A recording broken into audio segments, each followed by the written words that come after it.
At the beginning of the 20th century, America was a nation of rapid change. Cities were growing, the noise of factories filled the streets, and the smoke of industry darkened the skies.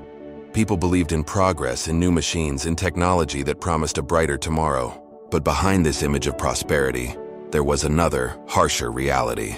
Childhood for millions of boys and girls was nothing like what we imagine today. It was rarely filled with games or school. More often it was marked by poverty, by hard labor, and by the daily struggle to survive. Old photographs from that time open a window into a world where childhood itself was often a test of endurance. Before we continue, make sure to subscribe to our channel so you don't miss new stories from the past. Your support means a lot to us. Please like this video and leave a comment telling us where in the world you're watching from. We read all of your messages, we reply, and we truly value your feedback. Now let us return to the past and see what childhood looked like more than 100 years ago. At that time, laws meant to protect children were still weak. Many boys and girls started working as early as 8 or 9 years old. For poor families, this was often a matter of survival.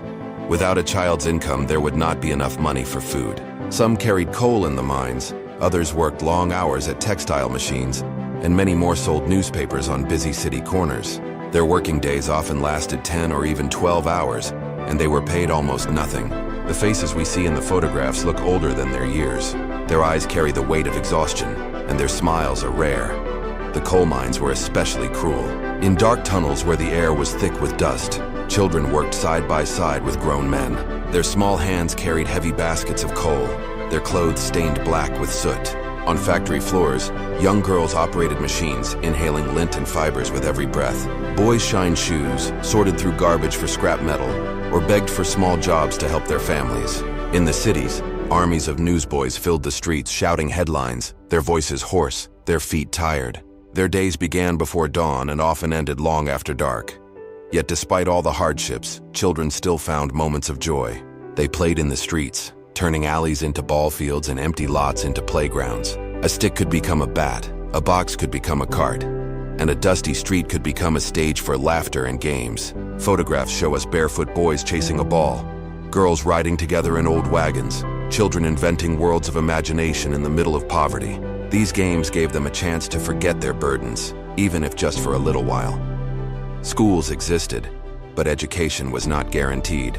For many families, sending a child to school meant losing precious income. A boy in the classroom might mean an empty plate at the dinner table. So, many children attended only when they could, sometimes irregularly, sometimes not at all. Still, this was the era when the idea of compulsory education began to grow. Slowly, society realized that the nation's future depended not just on labor but on learning. Old photographs show tired children at wooden desks, teachers doing their best to give them a chance, even if they came to class straight from work. There were also brighter moments. Special days brought community plays, small parades, and school performances. In halls like Harding Hall, children put on costumes and became actors, kings, queens, or soldiers on stage. For a brief time, they were no longer laborers or street vendors, but characters in a story, proud and smiling. Excursions, bus rides, or holiday gatherings became treasured memories. Photographs of smiling faces pressed against the windows of an old bus remind us that joy could exist even in hard times. Meanwhile, change was slowly building. Reformers and photographers like Lewis Hine exposed the hidden lives of children. His images of coal-stained faces, weary newspaper boys, and exhausted factory girls shocked America. These pictures were not just art. They were weapons against indifference. They forced the public to confront what had been ignored. People began to ask, should children really spend their days in mines and mills? Should childhood be sacrificed to industry? Over time, laws were passed. Child labor was restricted, and education was expanded. What once seemed normal, children working 12-hour days, was now seen as unacceptable. Each year, more children entered schools and fewer entered mines. Childhood was slowly reclaimed, step by step, through struggle and reform. When we look at these old photographs today, we do not just see images of poverty. We see history. We see real lives that once were. Children who laughed and cried, who dreamed and hoped, even in the toughest conditions. Many of them grew up too quickly, their innocence stolen by necessity. But because their faces were captured on film, we can remember, and we can learn. These photographs remind us of the price of progress. but they also remind us of the power of compassion.